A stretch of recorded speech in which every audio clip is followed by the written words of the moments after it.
Hello and welcome to the West Yorkshire Football Show. We're here to chat all things Leeds United with myself, Stephen Brown, and joining me as ever, Mr. Jason Booker. Jason, how are we doing, mate? All good, mate. Happy Wednesday. We're all over the place, aren't we, with shows? And I'm sorry, this is my fault. Had clients come in on Thursday now, so we'll have to have a little bit of a jiggery pokery around to change it. But we've got one in, and that's what's important. We're here. Absolutely. We are live, but we will be pre-recording as well, so it's going to be up there for you to watch at any time. If you're watching along, please do like the video, get your comments in, and subscribe to the channel. Sporting Journey, good afternoon, Jason Brown. I hope you're both well. Hope you're well. Thanks for joining us, mate. Really appreciate that. We've got lots to talk about. We're going to have a little catch-up about the FA Cup game, Derby. Myself and Jay, we didn't get a post-match reaction to that, so we can have a quick chinwag about that. Look ahead to the next round against Birmingham as well. We're going to talk about transfers as well. It's hotting up. Loans out, possibly incomings. We'll wait and see. And of course, we're back to Premier League business at the weekend with a huge game against Fulham. We'll have a chat about that. But first off, we will start off. We'll kind of rewind. I know you were on the Monday night show to give some of your thoughts about the Derby game, what's happening with Leeds. I've got to admit, I had kind of a distracted watch of it. So I was it was there. I was trying to take as much notice as possible, but there was a lot of chatting going on around. I wasn't fully, locked in like normal. But from what I gathered, I was a little bit worried when we missed a penalty and Derby scored. I thought, it's Leeds United in the FA Cup. It's what happens. Like, I'm not surprised that it's not, it's fine. But then we came out second half and just put them to task. The quality difference was, it was night and day. It was kind of reminiscent of what a lot of games were like last year, just pure dominance, dominating the ball, creating the chances, and if they were going to get anything, it was kind of going to be a bit rough and tumble and against the run of play. But we're into that fourth round and, tough task next against Birmingham away. It'll be a crazy atmosphere. They've, got the wind beneath the sails a bit with the ownership group. They're ambitious. So that'll be fascinating. But what were your kind of takeaways from that Derby game, Jay? Yeah, the level between the top of the Championship and the bottom of the Premier League is big enough. But then when you actually apply a little bit of a gap, the mid-table, the bottom half of the Championship, we're not even the players that were here last season have developed so much. We're far beyond the mid-table Championship scrap now. There were a big gap between us and that last season. The gap has just grown ever bigger on it. And I was very similar to you. Like, we missed a penalty. We've conceded. Like, this is going that way again, is it? Like, I see how it is. But you know what? No, we actually showed the complete opposite of that. We showed again. We've shown it a lot this season. We've shown good resilience. Conceding a goal doesn't mean anything to us, really. We're still well within pretty much any game, and we ran through them second half, really, didn't we? We were unfortunate not to be in front in the first half. Let's be fair. We've missed a penalty. Piroe's at the post. Debtae, who actually had a really good game against us last season, made some really, really good saves as well. And bear in mind, we had a very makeshift team. Yes, there was imprints of first team players within that squad, within that starting 11, but the majority of that team were playing in different positions than they ordinarily would do, or they've not been playing at all. So it was really, really good to see some of them take a bit of an opportunity. And I thought overall the performance was quite good. I thought we moved the ball really well in the second half. Really started to knock it about and link play up really quickly and effectively. And we were a bit more clinical second half as well. So it was good. I think overall you can't really knock a performance like that away from home. Potential banana skin against a bit of a rival in Derby, and we'll get through, mate. Yeah, and rested those key players as well. Particularly, I would say Aronson, DCL, and Goodmanson, who I just think, especially Gabby and Aronson. The amount of kilometres they cover, it's insane. So just to give them that breathing space after a difficult, 4 games in 10 days, absolutely vital. I think Pascal as well, not that I see him as an essential part as such in comparison to Rodon, Biol, my thoughts on Pascal, but I think, to get him out of the lineup, given the fact that he's in showing decent form this season as well, and he has got a knack of picking up injuries. I think to give him a rest as well is big. But Gabby and Brendan especially from a output point of view, and then Calvert-Lewin just again from injuries. But in doing that, it also then gave more game time to the likes of Metcha, Okafor to build up their kind of 90-minute resistance and resilience. We're going to come to one of them in a minute as to whether he should have played or not. But I think Gnonto, I mean, people again, people just gaslight themselves, I swear. Like, you know, yeah, he had a decent game, but when we're in complete control of games, Gnonto's got the capabilities of doing that, and he's also playing against the bottom half championship side. We just need to, again, just calm his expectations as to what the level is and where he's at. Like, he's a part of the squad and he can offer us something, but he's just not it. He's just not. No, I thought the reaction by, you know, group of fans, content, whatever you want to call it, whatever you want to label it as, I thought it was way over the top. I thought it was, and I don't want to kind of be seen as dissing Willy Gnonto. I like Gnonto as a player. Yeah, I hope he can still become what some people I think he already is. I thought he was overpraised for against Derby. I thought he was overpraised. I thought it was very hit and miss first half. I thought it was poor for their goal. He's just ball watching. As a Derby player, man runs in.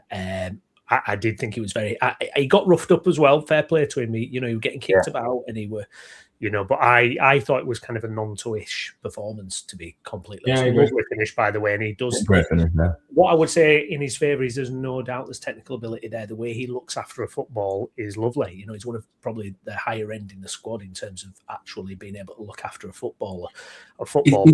He's actually one of the better finishers as well. Yes. He doesn't often get into them spots. That's what I have my complaints with Gnonto, but he is a decent finisher.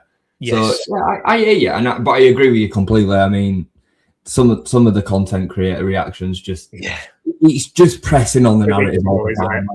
Yeah, it's the same thing that we complain about with regards to fans when they get hold of biases and they can't let it go regardless of what happens. This happens then the other way as well, and you know it's funny because we're in this situation with Ladji Ramazani where people are like kind of clambering as him as an option. He's gone out to Valencia and he's stunk the place out. He's been terrible. He's been injured, and he's not playing. He's not contributing any goals. No assists. Barely getting any game time.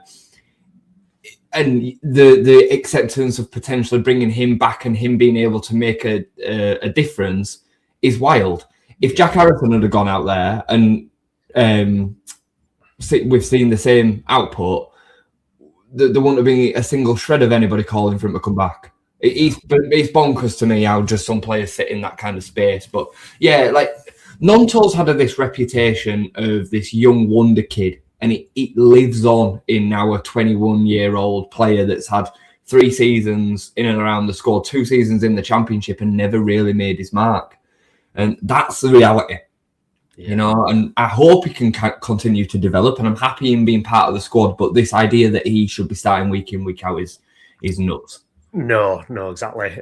Spotting journey regarding Gnonto, do you think he needs a run of 10 games before we can make a final decision on whether he's good enough or not? I personally don't think he is, but I honestly don't know. Well, you would have thought the kind of time for him to cement a place and really kind of, you know, carry that torch for Leeds would have been in the Championship. You know, you would have thought at a lower level when he was playing teams like Derby week in, week out. Why wasn't he kind of the man? Look, I get that he's young and I like him and I want him as part of this squad. I'm not going to lie. Look, if an offer comes in that's a sizable offer, I would maybe take the money depending on who you could get in, because I think we're lacking in attacking quality and I don't want to see a player like Gnonto go. I think he's a good option, but there's deficiencies in his game. For me, he's not the starting kind of player for me in the starting 11. He's just not at this time, and we'll just wait and see what happens there. As frustrating as Okafor can be, Brownie, the level difference between the two of them is massive. Yes, massive and massive and massive. Like he's uncomparable. Yet some people will talk as if there's not that much of a gap between the two. It's huge for me. Same goes for Manor Solomon. The gap between him and Solomon last season was absolutely massive. But people talked about it like it were close, like it's 50-50. Gnonto could start or Solomon because no, it's massive, and Okafor's the same. And the situation within the squad now, I'd say the output. I'm not saying technical kind of ability. We're not saying that we're starting to see it, but the tactical output of Brendan over Gnonto is massive as well. It's again levels and levels and levels, but people struggle even more to see it when you're talking about what they do within a system. Like what the Brendan's output defensively. I mean, I think out of possession, Gnonto is awful. If I'm honest, totally agree. I think sometimes it can look like he's working hard.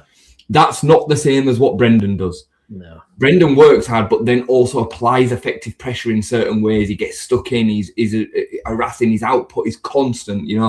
He tucks in behind the fullback when he needs to. Like the amount of goals that I've seen Gnonto be kind of credible for us conceding is quite high. So it's more than just put the ball in the back of the net stuff. No, I completely agree. And I think if you look at ball recoveries, Brendan, I mean, he's got insane numbers on ball recoveries. I'd love if someone can get me that stat. I'm sure it's through the roof. And I think Gnonto, you don't get that at all. And it probably points to a little bit of a wider debate as well, because obviously we talk about managers these days. You're looking at your Peps, you're looking at Artetas, and you're going, do they want individual quality players with a bit of individual magic, or do they want people who can stick to the tactical structure of it, and it is a big debate. And I think Farke is always going to fall on that line of, yes, he wants, I mean, look, he had Somerville and Rutter, he had exciting players in the team before, but I agree with you. I think Gnonto defensively he's just not up to the level yet. Look, whether he can develop into that, some players don't ever develop into that, but possibly he can later down the line. I think it was probably as well. I mean, I thought Okafor were terrible, by the way. I thought that was one of Okafor. I thought it was until we're about 3-1. I thought it was absolutely garbage. But I don't read too much into it because I think he's been good enough in the league, frustrating, but shown enough in the league, which is key to me. I'm not too bothered if he's putting a stinker in an FA Cup game away at Derby. And I don't think you can just look at that game and go, oh, well, Gnonto should now be starting over Okafor, which is what I'm hearing a lot. Mm-hmm. Oh, I mean, like I say, it's chalk and cheese, mate. It's absolutely chalk and cheese. So I've just brought FB Ref up, play defensive actions. To start with, I thought that it was Brendan Aronson was number 1 in the whole league, but then I just realised that his surname is number 1. So it depends on what you want in it look back. You're wanting to kind of itemize it by. But, in terms of like all of the defensive numbers are very, very high. And bear in mind, this is a player that really is considered to be an attacker. Dribbles challenged, he's where is he? Like one of the highest performing midfielders in the whole division. He's up there with he's up there with defenders. He's up there with the likes of Truffert at left back for Bournemouth and Pedro Porro at Spurs. These are fullbacks that are going to be making them kind of actions all the time. Yeah. Tackle percentages, it'll be interesting to see. But yeah, you can see all of this information, and it is. How many tackles has he made in that time? It's colossal, and it puts in such a valuable effort for the whole team. Yeah, you know what I mean. Like it's where our defensive actions start. Yeah, absolutely. Couple of other players then to touch on. Piroe looked like a man on a mission, something to prove. Shoot on sight, wasn't it? Missed the penalty. What do you think of Piroe in that game? I mean, it's a game he should stand out in, and he definitely did. I would say in a certain way. The chance that cracks the post. I mean, it hits that so hard. And the penalty kind of telegraphs it's disappointing because it'd be nice for him. I really like him. I just like him as a person, almost like he resonates a good feeling. And I really enjoyed what he brought to the team last season. There's nobody that you would have wanted on the ball come the end of a move more than Joel Piroe. Yeah, I just think in our system, his physical attributes are just falling short of Premier League standard. Whether he'll ever get there or not, we're not sure. Will he look better in a better style and a better system. Maybe I said on Monday's show, I genuinely think that he would be an absolute handful in a side that was better than ours. We need to kind of rely too much on our physical aspects at the minute to bridge that gap. But if you were to stick him in a side that created loads of chances and he didn't need to get involved in the physical play, you know, let's just say, for example, he's chuck him in at Villa, right, who have got Emi Buendia around him and, you know, the Morgan Rogers and, you know, players creating chances for him, he'd likely score a hatful. Yeah. But he has to do far more in our system. And that's why Calvert-Lewin is absolutely perfect. And Metch is a great kind of backup for that. So I thought it was a shot window, if I'm honest. Good opportunity for him to kind of get out there. I don't believe this angle of what the club are saying. I think if an offer came in that they saw as fair for Joel Piroe, they'd sell him. Yeah. I know Joel Piroe saying that he doesn't want to go, and no player, I believe, really wants to leave somewhere in January, and he wants to have the opportunity to prove himself because he recognises the fact that he's not going to get a Premier League move, so it's going to be either Championship or abroad. So he's not in a great position, and he's well within his rights to say, you know what, I want to stay and fight for my place in the Premier League for the next 4 or 5 months. He earned that, and I am just going to take a quick drink. I made a point with a few fans that I were having a bit of back and forward with the other day, and they were saying that we should shove him out the door. We should force him out the door. And I'm of the opinion that man management of players is far more than just, you know, getting 11 on the pitch and seeing how it goes. This is all part of that. He'll have an influence within the dressing room, which could be severely impacted if you go about him leaving in the wrong way. That doesn't mean that he doesn't leave, but if you go about it in the wrong way, we are very critical of all the loan rats that were desperate to jump ship. Yet then we've got a player here that's saying that he wants to stay and fight for his place, and we're saying shove him out the door. Yeah, like if you want that same loyalty the other way towards a club, then you have to give it back this way as well. And that doesn't mean that you don't say, look, Joel, you're not my man. You are going to be on the transfer list. We are going to look for opportunities to sell you. That doesn't mean that you don't say that. But it does also mean that you don't just then push someone out the door that scored 20 goals for us last season and helped us get promoted, played nearly every game. So I'm very much in a kind of a middle ground with this. If he ends up still being on our bench come the end of the window, I don't think it's the end of the world. I would probably still go out and sign another one anyway and give him even less opportunity based on what we know. But that doesn't mean that you treat him like a piece of shit. No, that's how I see it. But I struggle, though, like to think who we can bring in and who's available and how you make that happen when we know PSR is super tight. I don't know how we actually, unless you Callum Wilson for free, you know, unless you do something like that, I don't know where that opportunity comes. And I think it's a little harsh on Piroe to be like, right, let's just get him out the door because he's unwanted. And I still think there's a part for him to play. I thought he had a good impact when he came on against Man United. I think I'd be very nervous letting him go and being left with what we've got.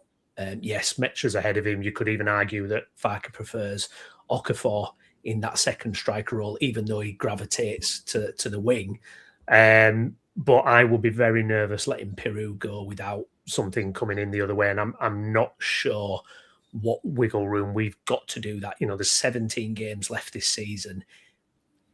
Is he enough to get us through in terms of that backup late option? I would probably argue on the basis of what we've seen, yes. I would probably say there's enough there as it is. And I think there's probably a wider point about the transfers. I think people expecting, you know, this to happen and that to happen. I don't see it. I don't think it's going to happen. I agree with you. I mean, just going back to in terms of options that could be in front of him, you could argue that Brendan's in front of him as well. You know, Brendan can do a role there. I think what Joel Piroe does bring as well is that he can fill a couple of spots. You know, if we went with this kind of 3-4-1-2, if that might be an option going forward into games where we're needing a little bit more attacking impetus, he could play as a 10. And Brendan could play on the right side of the 4 behind him. You know, and then you've got Metcher and Calvert-Lewin up front. Like, there's loads that we can do with him as an option, and he is a good option. He's a clever footballer. People again, they want to rewrite narratives for no reason. Like I told you about the debate that I had with some well-known kind of people on socials and on Twitter last week with regards to Joel Piroe. And people are saying that he didn't contribute last season and he only scored goals that that didn't win us points. I'm like, what are you talking about? Why are we doing this? He contributed towards a team that got 100 points last season. He was the second top scorer in the division. Yeah, he could have banged a few more in. Yeah, some of his goals were penalties and all that, but it was still a huge part of it. And he's a very, very clever footballer. You go and watch the highlights of the chances that we had in the first half. Go and have a look at some of his intelligent passes that were in between the lines of the defenders. Mecha was having an absolute field day with some of the balls that Piroe was putting through in that first half. So I'm just not about it. And I think I wouldn't be surprised at all if Joel Piroe come 29-30, gets a bit of a glow up and he ends up being a decent Premier League predator. It just might take a little bit longer to get there. He's still only 26, I think, 25, 26. Yeah. So I could see that actually. Jason, you're spot on regarding how you treat players and the impact it has on the dressing room.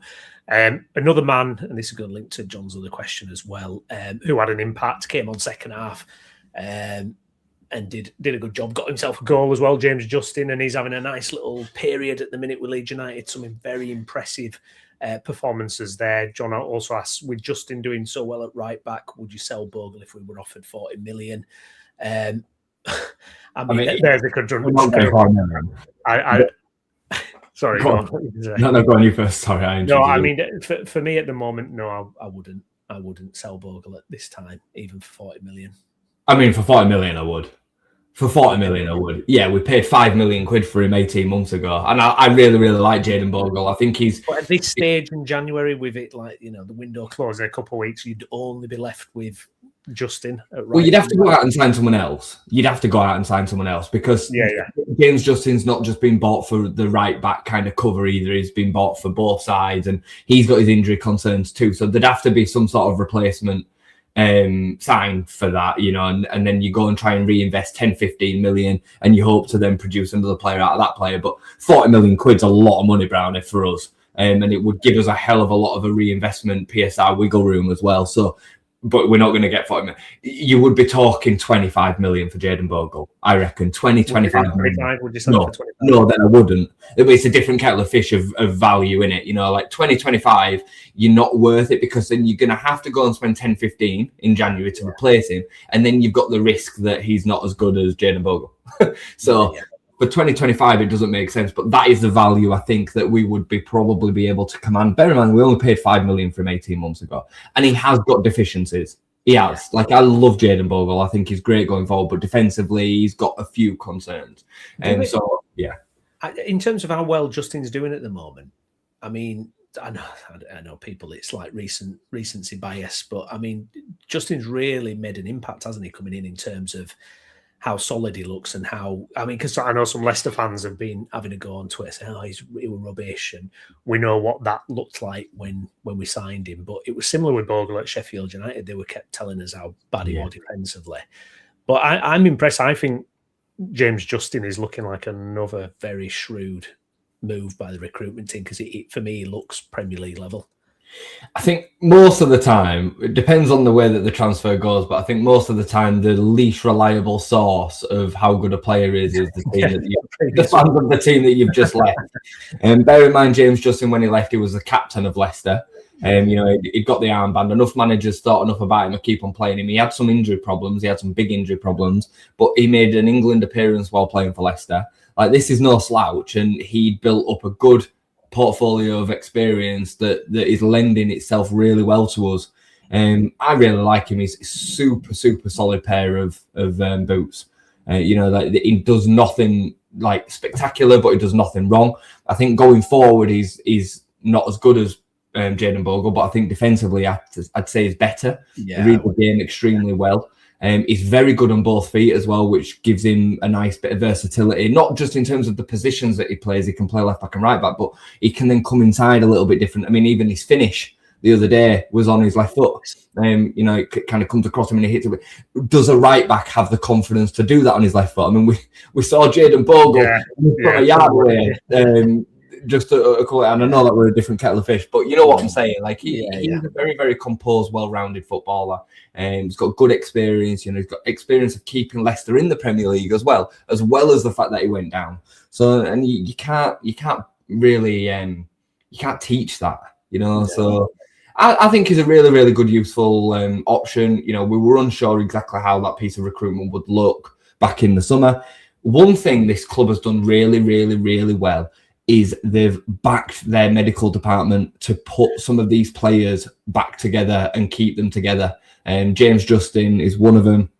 Dominic Calvert-Lewin, obviously, is another. Netch is another. Okafor, you know, and there's others as well. And this isn't the first time. Manor Solomon was a great example of it 12 months ago. Yeah. So, and we've taken the risk with some of these signings. They've shown that they can do it before. They're still at a good age. We're going to rebuild you back up and put you back together. And so far, it's worked quite nicely. Yeah, well, I think as well with the recruitment as well, because I think people scratching their heads, especially on the bad run, you're going, well, you got Sebastian Bornau sat on the bench, you got James Justin sat on the bench.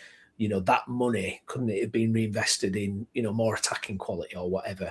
And then all of a sudden, you fast forward to December, run of games, you got your injuries to Rodon, Bogle, and all of a sudden you're relying on those players, and they've come in. I mean, Bornau and Justin coming in at Anfield and doing, you know, a top job that night. I mean, again, it backs up what the recruitment team have done. I think as well, it needs, you know, it does need stating. We all remember just how bad the last Premier League campaign was before this one. And we had situations where players needed resting or players were injured or suspended. And we were having to scrape the barrel for options of players. You know, the bench was so weak. Sebastian Bornau, as a great example, isn't a spectacular first team option, right? But when you need to replace Joe Rodon and you've got somebody with his pedigree and his experience to come on and do a job, and you know, I still had people on social saying that we should have started Debtae, and they didn't even know that Debtae had left the club 6 months ago. Like, oh, what's Bornau playing for? We should be playing James Debtae. The lad's just signed for Hull after being released for 6 months. Like, again, this is what we do, but we forget. Like, the times go, don't they, of how painful that was. You know, when Lewis Bate played against Chelsea at home, and I mean, I really, really rated Lewis Bate. That should never have happened. That should never, ever, ever have had to happen. I had people, and I'm going on a bit of a tangent here, but I had people say that Johnny Howson should have played at the weekend against Derby. He's the under-21s coach, and he's been brought in because the level of play that he now is at is under-21 level. Like, don't do this. It's wild, and it is, mate. It's absolutely bonkers. So yeah, these squad options, mate, are massive, and it's a part. It's not a sexy part of the recruitment building process, but it's a vital part of it. Yeah, absolutely. And it's pretty much everything we had or didn't have last time we were in the Premier League. Moving on to one outgoing, I think it's all but confirmed, didn't have a good outing against Derby. I'm sure we've all seen the stats about his crossing.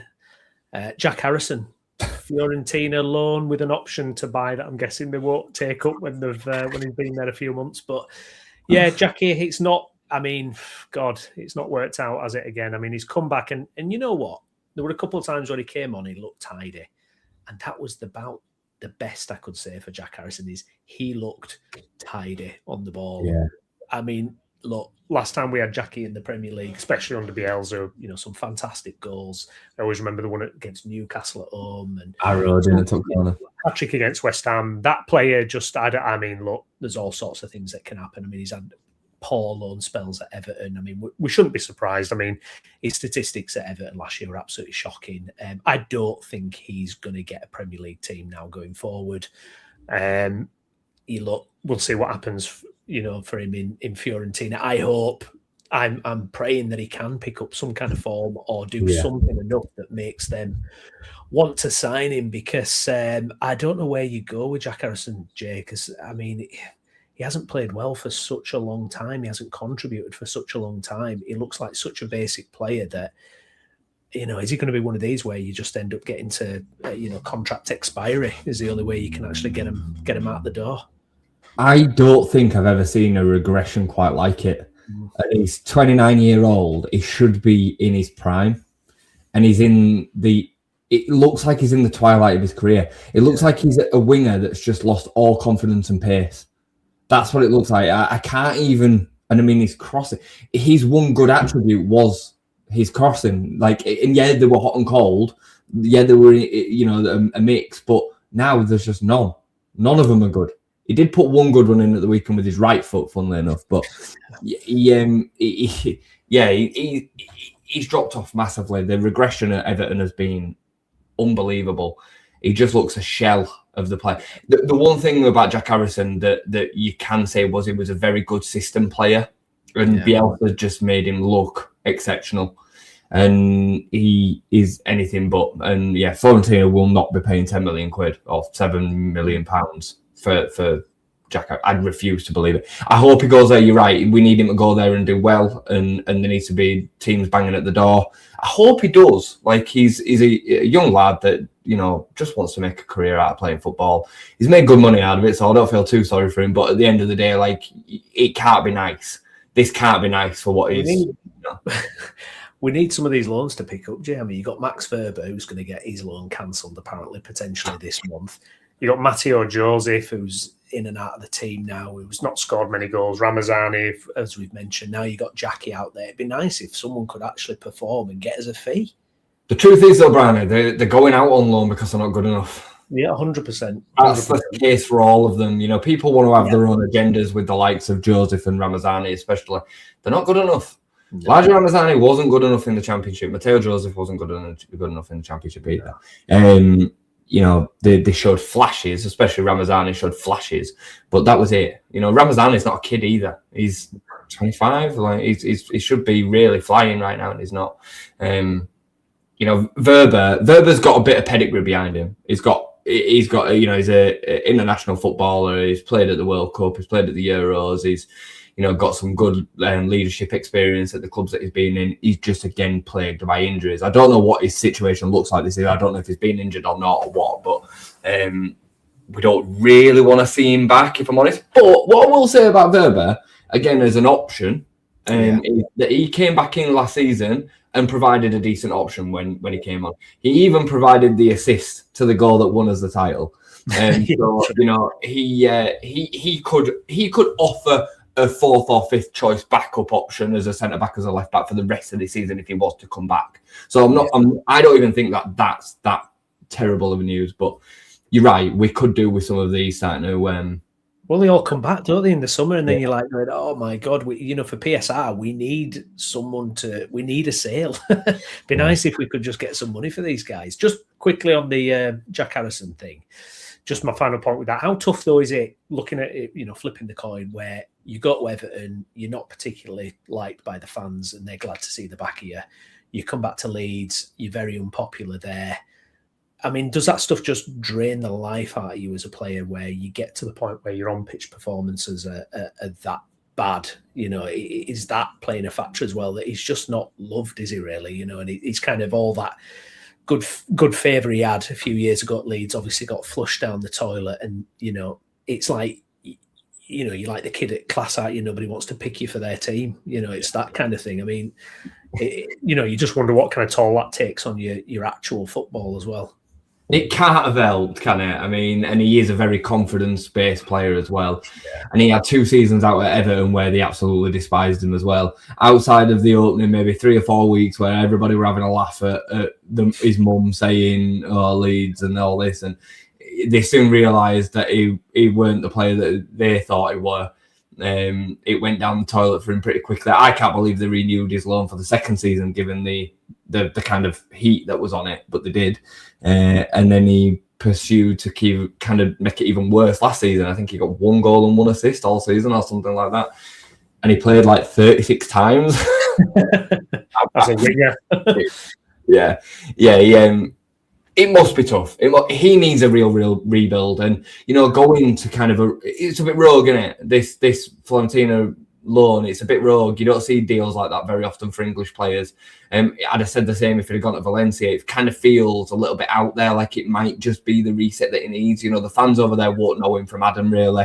They won't know what to expect. They'll just see the fact that he's played X amount of Premier League games and hope that he can turn it on. And if he doesn't, my guess would be that somebody in the MLS will probably take part of his contract at the end of this season, and we'll see him move on, because he's still got another 2 years, I think. 2028. He ain't going to just mess around in the Leeds reserves for 2 years. We can't. He'll be 31 by then. His career will be pretty much done. So, yeah, not good. Speaking of loans out, big news came through. I think it probably caught a few people off guard. Harry Gray is on loan to League One strugglers, Rotherham. Very, very interesting move, this one for Gray. I think it probably caught a few people off guard because that is not easy, is it? That's not an easy kind of simple kind of place to go in a position. I mean, the position they're in, the fact that, their attacking stats are terrible, and he's going in as a striker. Can he transform that for them a little bit? I mean, it's really going into the deep end, isn't it? But it could potentially be the making of him. It can be that first step. You look at someone like Harry Kane, who had loans down the leagues early on when he was a young player, and how it helped develop him. And again, it's all going to come down to how he deals with it and his attitude towards it. And look, if he's as good as everybody says, this hopefully can be the start of it, because he's not played men's football before. It's all been youth ages, and it's a different ball game. It's made me chuckle a little bit, if I'm honest with you, mate, because I've seen there just so many different polar ends of outrage and kind of feedback on this deal over the last 24 hours. Because people are like, oh, it could be devastating for him, like but these same people will be the same people that say that he should be starting or playing games in the Premier League, and it's like, what are we doing? He's 17. This is a massive move for his development. It is, and he could not play. He might just be a bench role. They might, for all we know, Rotherham's all around the corner. He could be coming back and playing 21s football for Leeds. That could happen. It happens a lot. It could still be training at Thorpe Arch. It could be training at Thorpe Arch and then just being part of the matchday squad over at Rotherham. It could be with us 2 days, them 2 days. All of these kind of things happen that most fans don't have a clue. And it's all a part of his development. Now, getting onto the pitch and playing significant minutes with a team like Rotherham in men's football at 17-year-old is massive. And again, it blows my mind, but the amount of people that I've seen that said, well, Michael Owen played in the Premier League at 17, Wayne Rooney played in the Premier League at 16. These are generational, once-in-a-lifetime talents. Yeah. You're not talking about just a normal, ordinary, even Premier League footballer. You're talking about the creme de la creme. You make a great example of Harry Kane. Harry Kane's one of the best players in the world, and he had to have loans out in League One and the Championship, and failed in them leagues as well. When he went to Millwall, he was riding bench. He was at Leicester on loan, I believe, as well, with Jamie Vardy. There's that famous picture of them both on the bench together. Didn't work out there. It took time, and then eventually he broke through at Spurs, and he developed into that Premier League player at 21, 22, I think it was. So Harry's got loads of time on his hands, and this is a part of that journey. And I hope he smashes it, but the likelihood is that he finds it really, really difficult, and he'll probably come out of it with experience rather than success. That'd be my guess.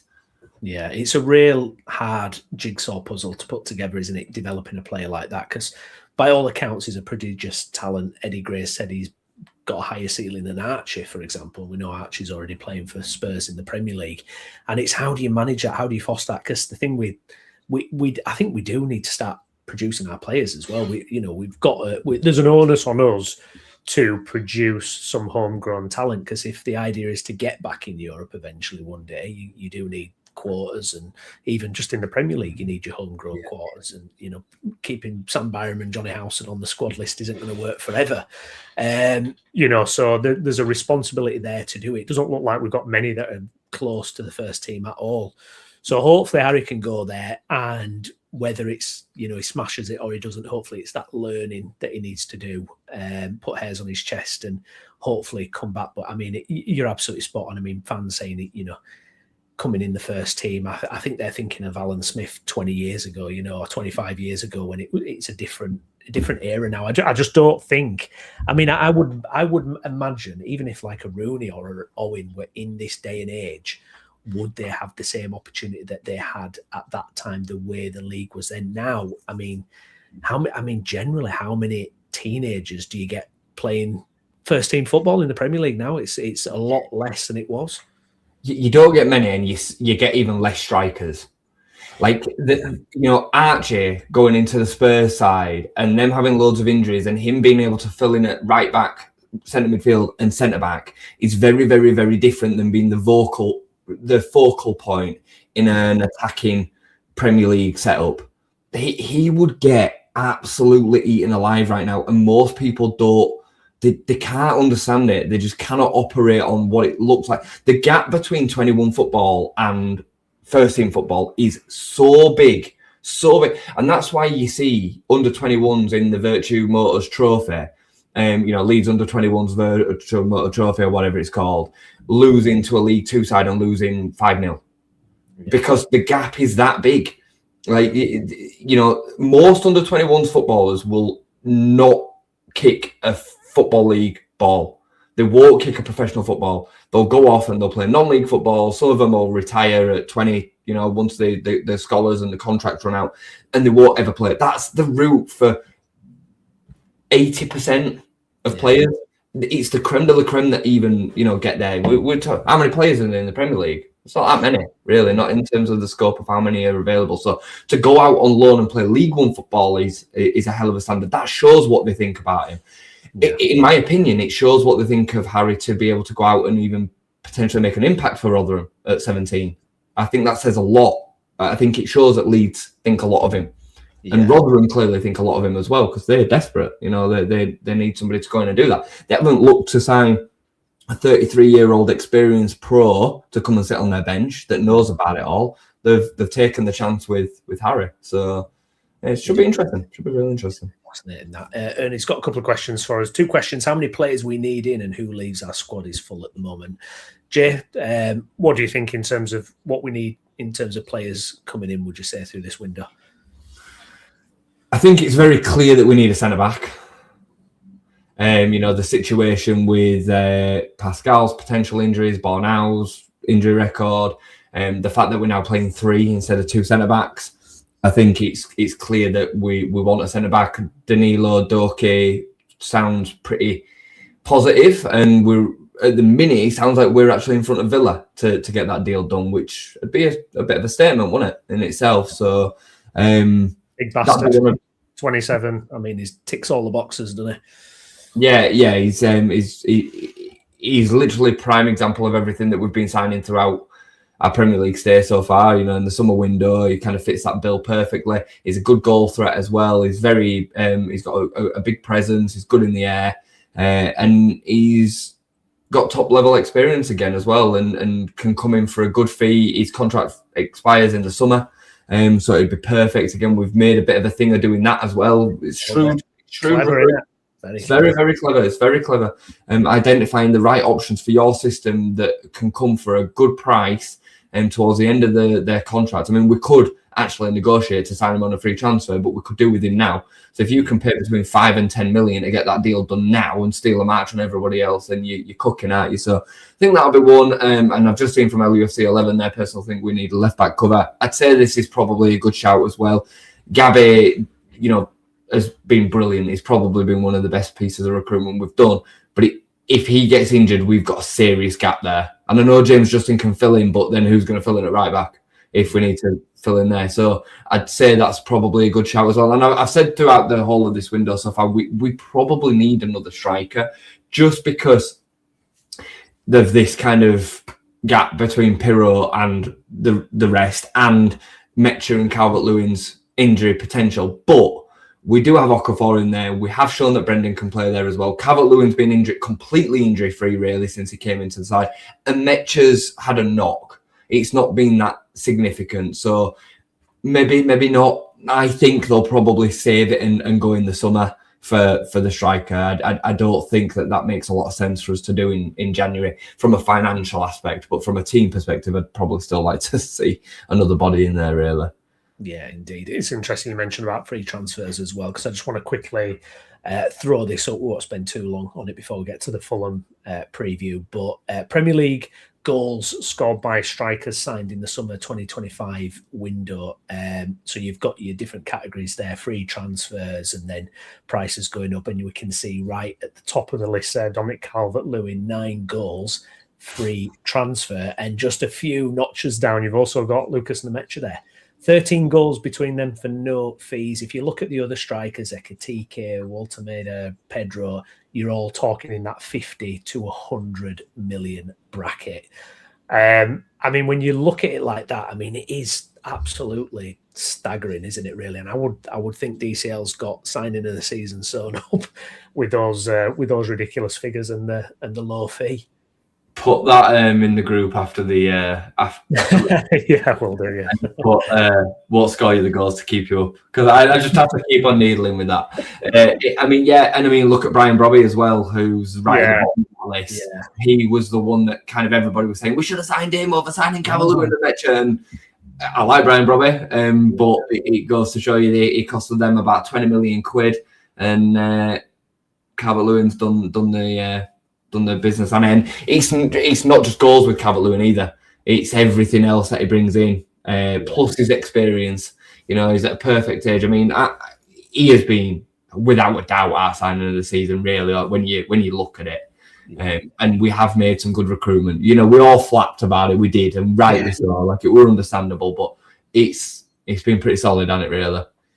Yeah, absolutely. And I wonder, you know, if we do stay up, I think a lot of people will be expecting these mega upgrades everywhere. I'm not sure we'll do that. It might just be these clever, you know, like Danilho Doekhi, you know, expiring contracts, that kind of thing. If you can wheel and deal like that, I think it may be where we get to. Just very quickly, Rafinha, did you see his Super Cup win for Barcelona over Real Madrid? Him scoring a couple goals.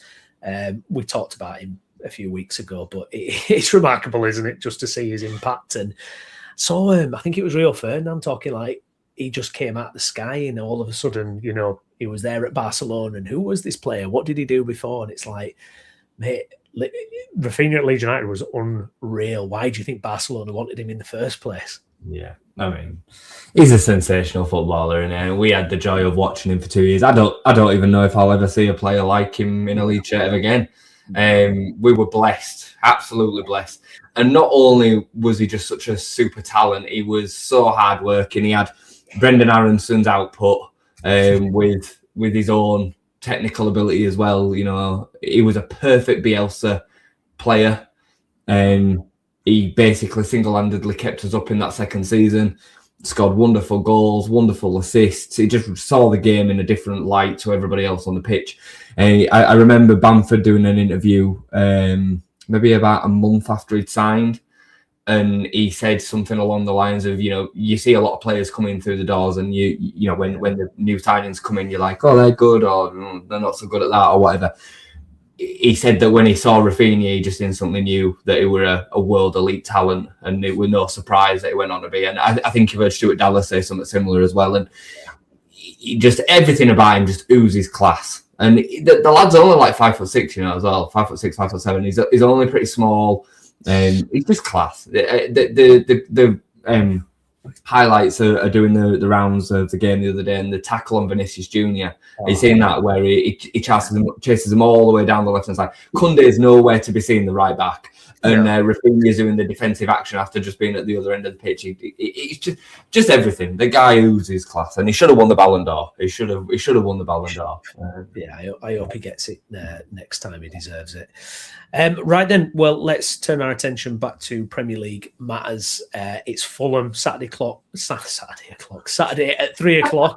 I should say, put the teeth back in. Interesting prospect. Fulham on a good run, unbeaten, sitting in 9th. I think they've steadied the ship after, I think, what was an underwhelming summer. Marco Silva contract expiring. You know, they had a lot of uncertainty, didn't really invest that much themselves, but I think Silva's just a good manager, isn't he? And he's steadied that ship. He's got the results despite, you know, players being away at AFCON. And Harry Wilson, Jay, I mean, talk about sliding doors moments. I mean, you think if we'd have got that deal over the line, we were, a signature away on transfer deadline day from nailing it. And if he'd have come in with that type of form, where he's basically having his own goal of the year competition on his own and an assist of the year. I mean, some of his assists are ridiculous as well. You would have thought, what an impact that could have been. And that would have been another real shrewd signing by the 49ers that fits that category of experience and maybe someone who's flying under the radar but then has this explosion. I mean, Harry Wilson this season, Jay, I mean, it's absolutely phenomenal. And I'm just hoping we can limit his impact at the weekend. We had a bit of banter about it on Monday night on the show. I don't know if you saw it or not, but I basically just reminded everybody that they all said that it wouldn't have been a difference maker for this Leeds side. And me and you both said, like it's not like this massive signing that we all wanted, but it'd have improved what we had. We said that at the time. Me and you both said that it'd have been an improvement. It'd have done. Everybody else was like, oh, it wouldn't make a difference. And the season that he's gone on to have, I mean, none of us could have predicted that. He's another great example of somebody that's taken a few years to maybe find his full potential and develop into this player.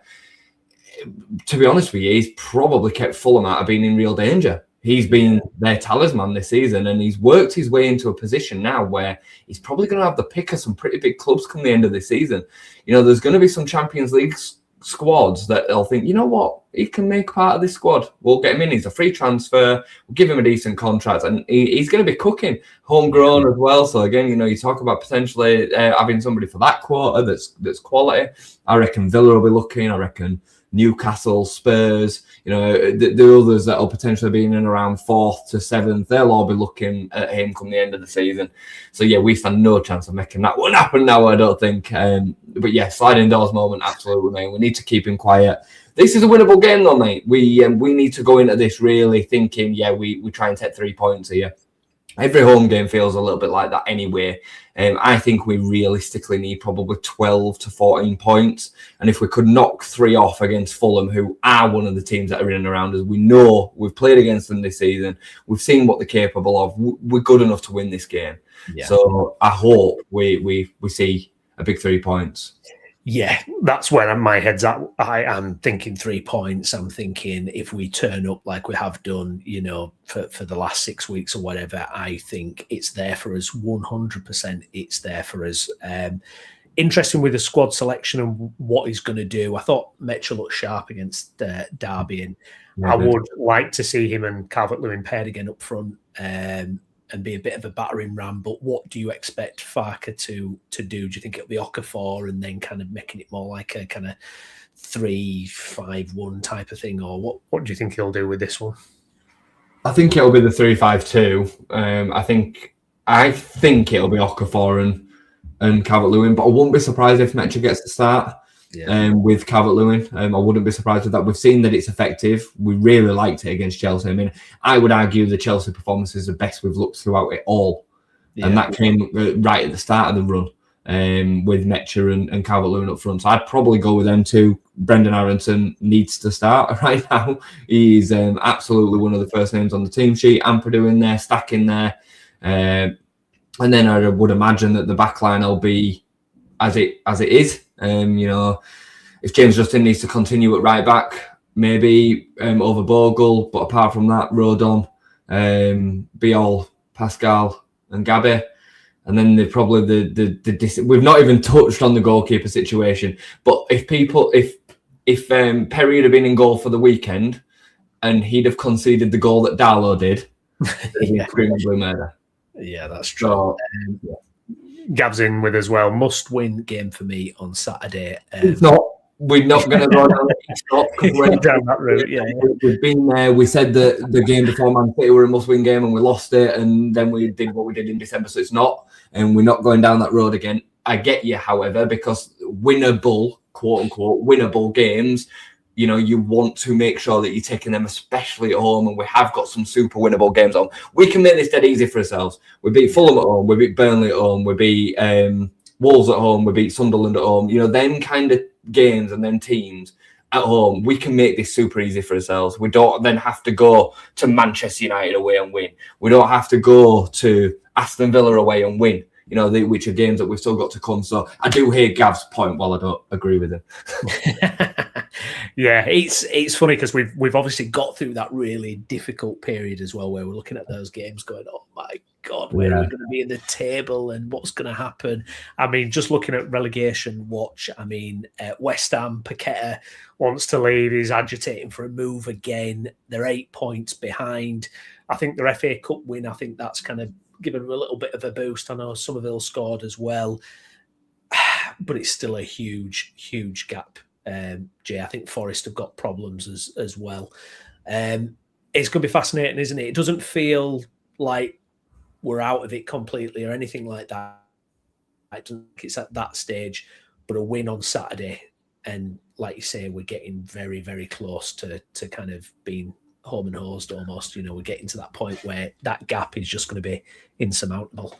Well, if we were able to pick up 6 points in the next 2 games, we'd be pretty much done. We'd be pretty much done because you'd bank on us to then get the points that we'd need over the remaining games. I think the comment from Gav just there at the bottom, 2 wins in 11, is actually a really interesting point because that's I think where we're at. Is that I'm guessing that is us because we had a bad run before and then we've only had 2 wins. But this is exactly why you don't want to get too worked up about winning loads of games in the Premier League when you're in a relegation battle. We're over halfway into this season and we've won 5 games. You don't need to win a lot of games in the Premier League to actually stay up. You know what I mean? So 2 wins in 11, as long as you're doing it with picking up points, especially away from home, you're going to be all right. You genuinely are going to be okay.